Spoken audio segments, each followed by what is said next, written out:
Pikes Peak Apex Gravel was a spectacular place to test the new Ventume GS1 with the new SRAM Rival AXS Explorer.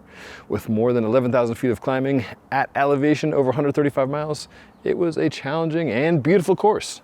In this video, I want to share my experience with both the bike and the new group set. Things I like, including the feel of the levers, which are virtually identical to the top-end red 13-speed in terms of how they feel in hand and how the braking feels both on the tops and in the drops. Talk about some issues I had, like my heel hitting both the chainstay and then even the derailleur on the short chainstays. Got new tire clearance of 50 mil, and I'll tell you what I can about some other bits like these new Apodura bags. Please take a second to subscribe, that helps me out. Now sit back and enjoy the ride at Pikes Peak Apex Gravel.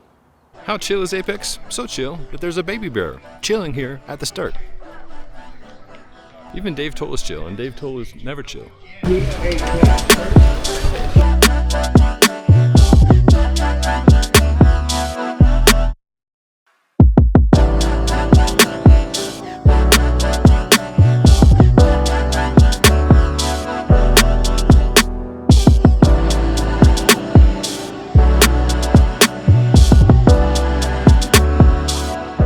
Quick interjection here. The rest of this video was filmed back in June on a pre-production bike from Ventume that had a slightly out of alignment rear triangle. Ventume sent me another bike, another GS1 production bike with the SRAM Force Explorer group.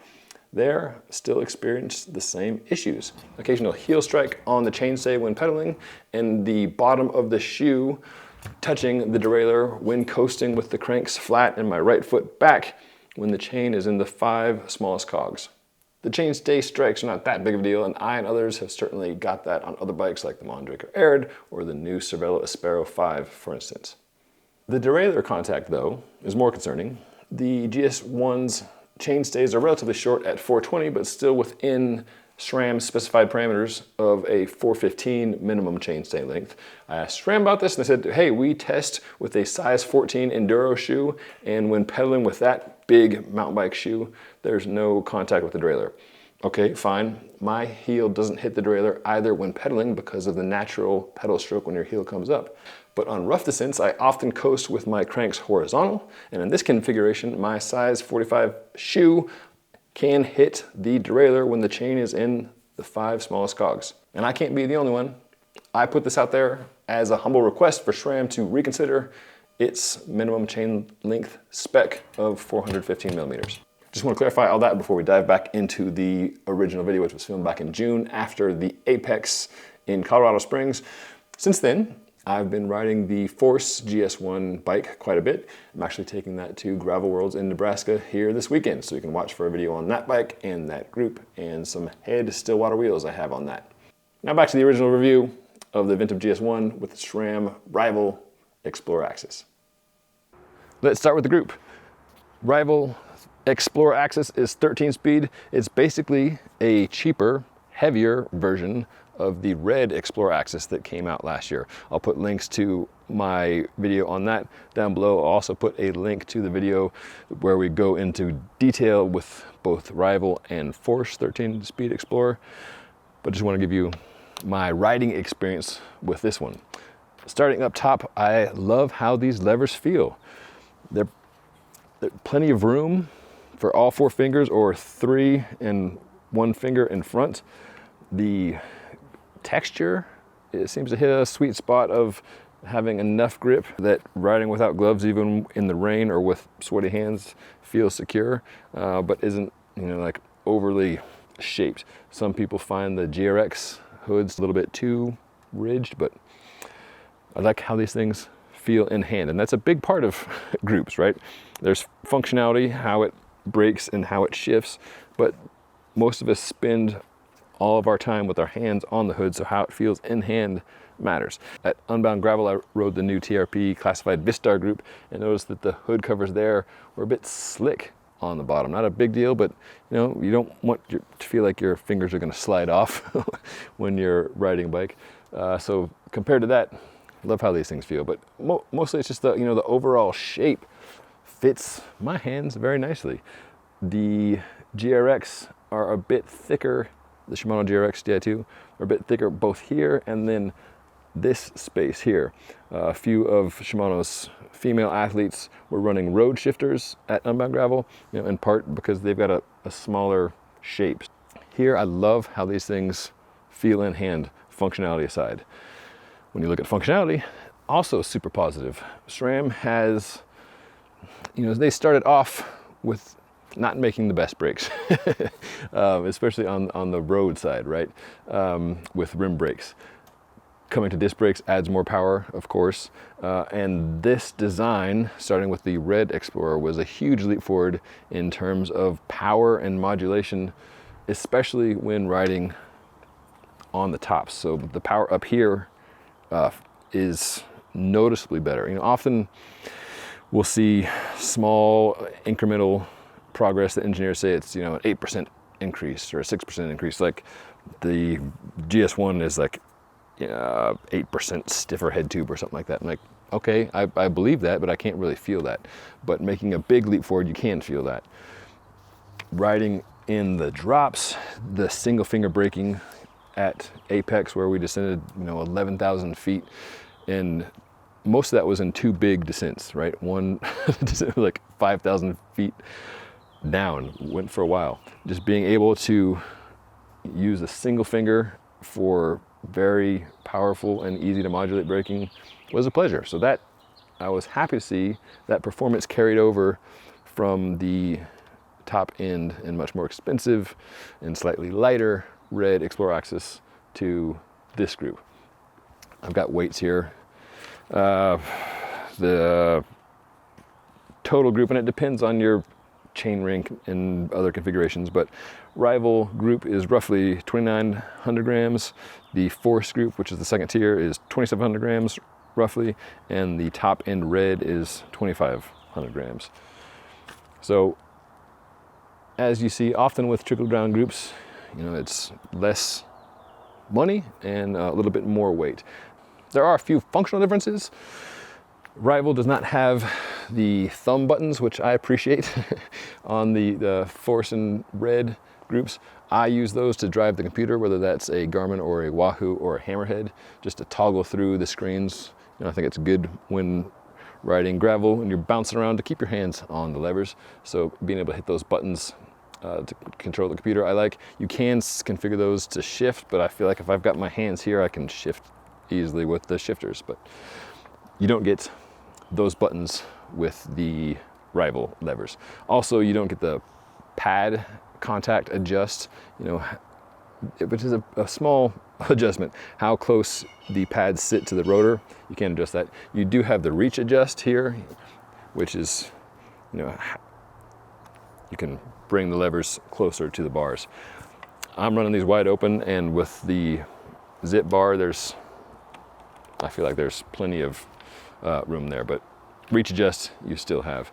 And then lastly, you don't get the easier, higher end, bleeding edge setup for the calipers. So the bleed process for the Rival calipers is a little more old school and slightly more time consuming because it threads in.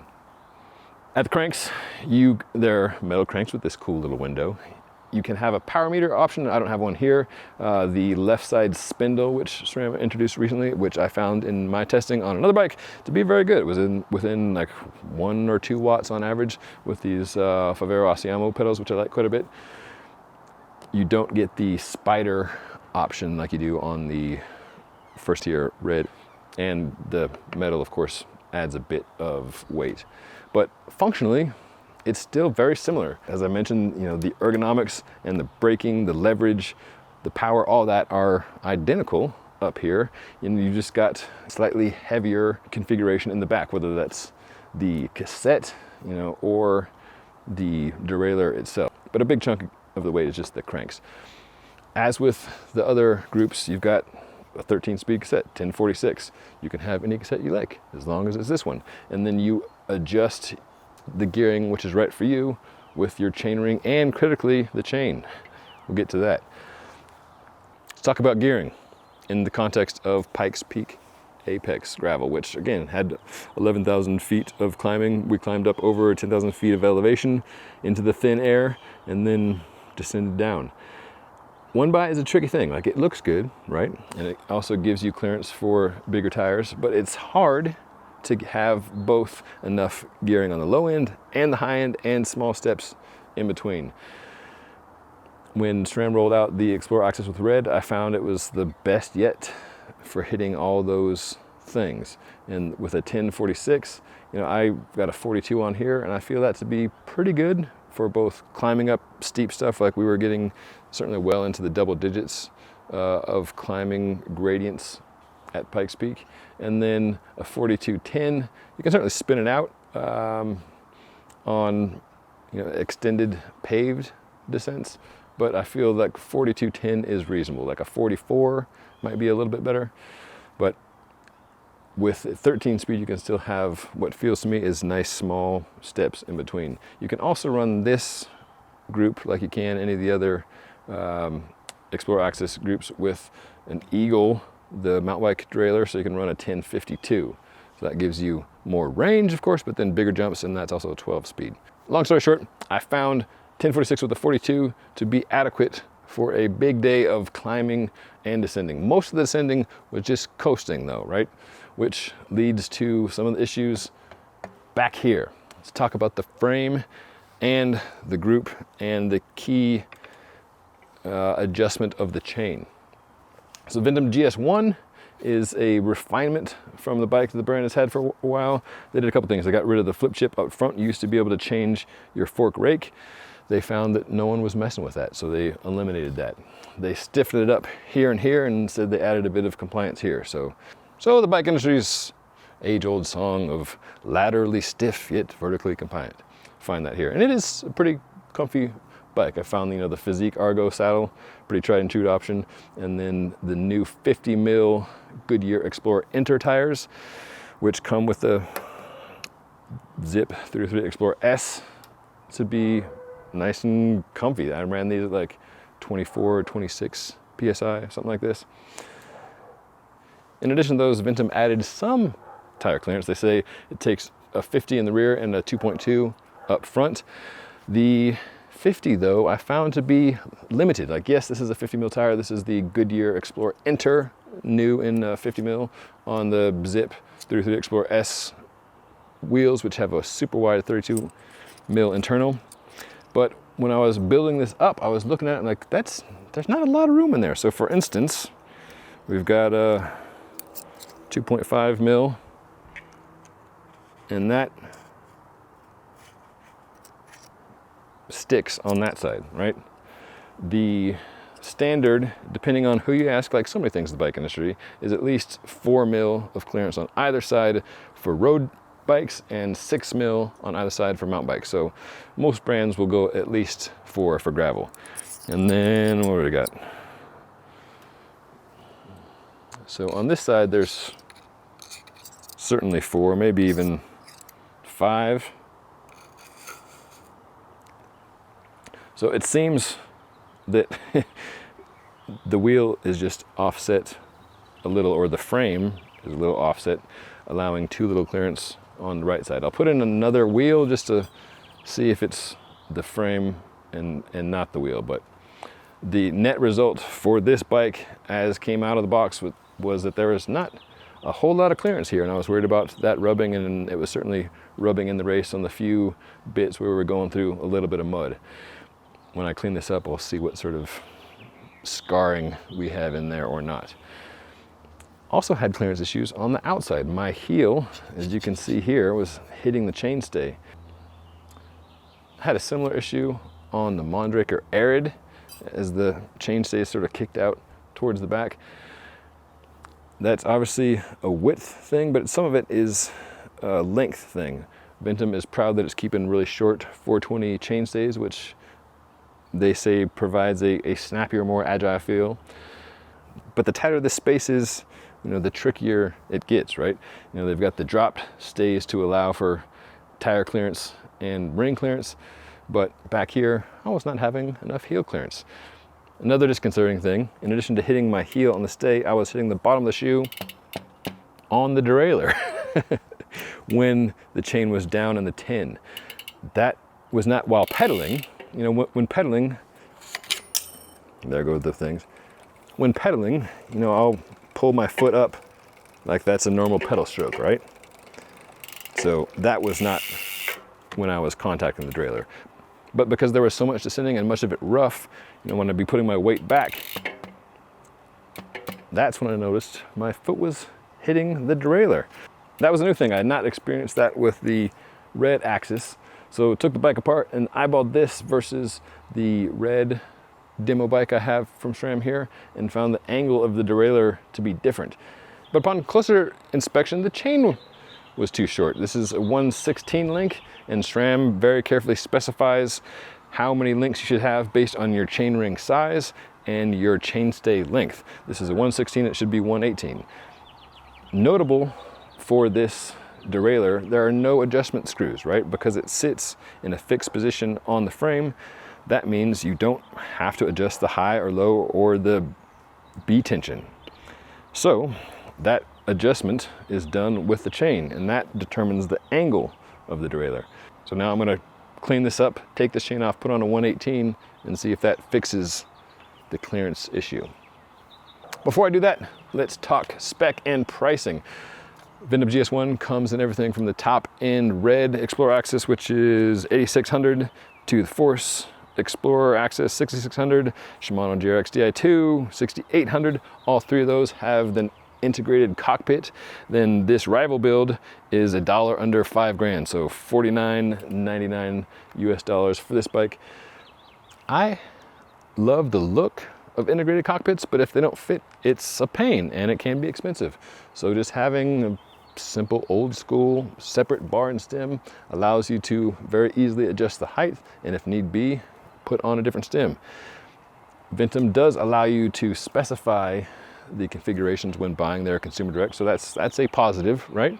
But sometimes even my friends who've been riding bikes for a long time think they have their numbers, specify the numbers, get the bike in, they're like, oh, this doesn't fit, and now I'm stuck if I have an integrated thing.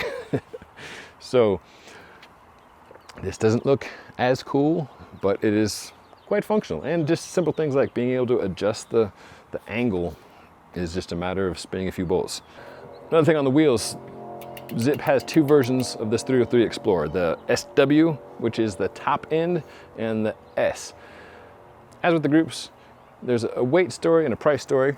Also, one thing I noticed is the engagement on this is slower, and when riding on some potholed, bombed out roads, it seemed like the chain would go slack and then regain and make that noise more often than a wheel with quicker engagement. Often engagement for me on gravel, I'm like, I don't care. I'm not trying to pick my way through rock gardens, so it doesn't matter that much. But that bumpy pedaling situation at Pikes Peak Apex was something where it was like, you know, quicker engagement would probably allow for less play in the chain. So small thing, but a thing. Look at prices here. These guys are, you know, roughly $1,500 for a set that weighs roughly 1,600 grams, and the top end Explorer S are $2,200 and they weigh just under 1,500 grams. Appadura bags, not yet out. Their PR rep handed me this set at Unbound Gravel. I like the fact that they are svelte, not so much for aerodynamics, I'm sure that can be measured, but just because it doesn't rub on my legs, at least these guys. This one up here hit me a bit when I was kind of flailing around with the bike. There's not a zipper, it's just a little clasp clamshell style. And the zipper is firm, but is easy enough to use one-handed. So now I'm gonna clean this thing up, pop on a chain of the correct length, and see if that fixes that issue.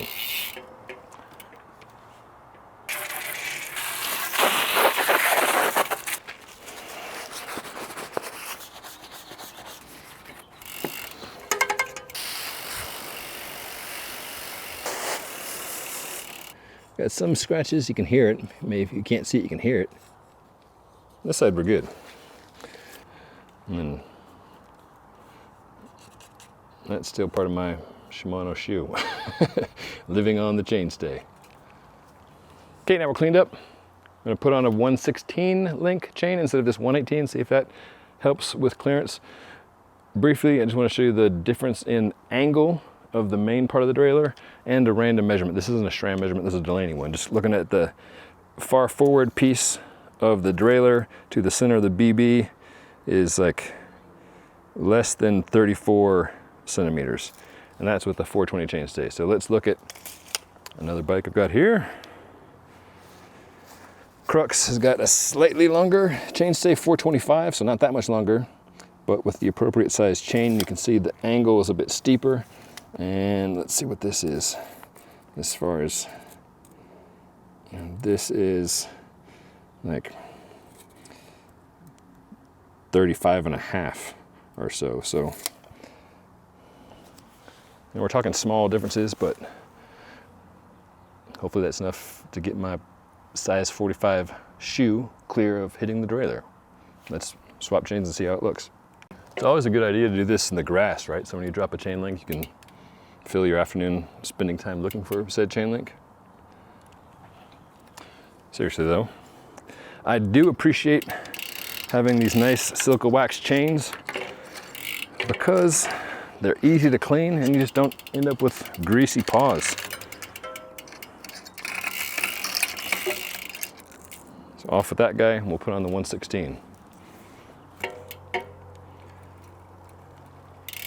Now we need to adjust this. Hold please. To set the XPLR derailleur, you put the chain in the center. There's a little red indicator as to where to put the chain. Slightly loosen the wheel axle, slightly loosen this big bolt, which cranks down to 35 Newton meters when it's tight, and then put the adjustment pin on the adjustment setting down here. And you've got two settings for this.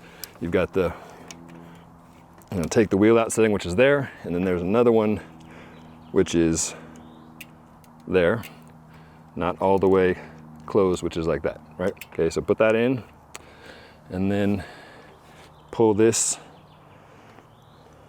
until the chain is taut, and then we tighten this sucker down.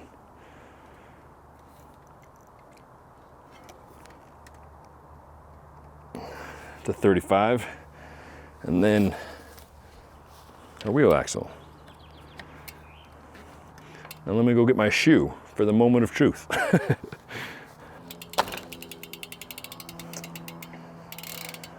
Okay, so again, when pedaling, I had no issue before because the heel comes up as part of the natural pedaling movement, right?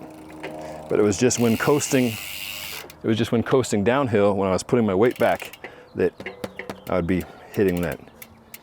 And here, still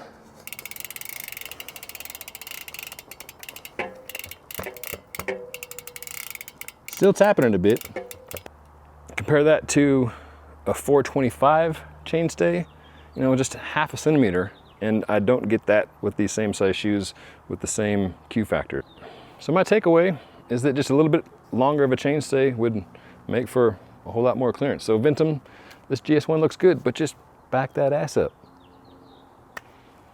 On the whole, I like how this bike handles. I like the previous one.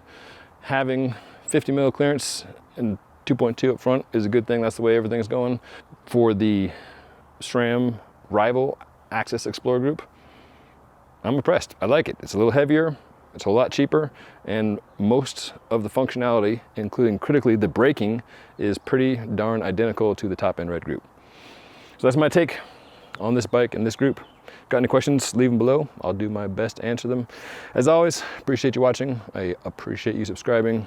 And however you want to configure your bike, however much clearance you need or don't need, just get out there and enjoy the ride.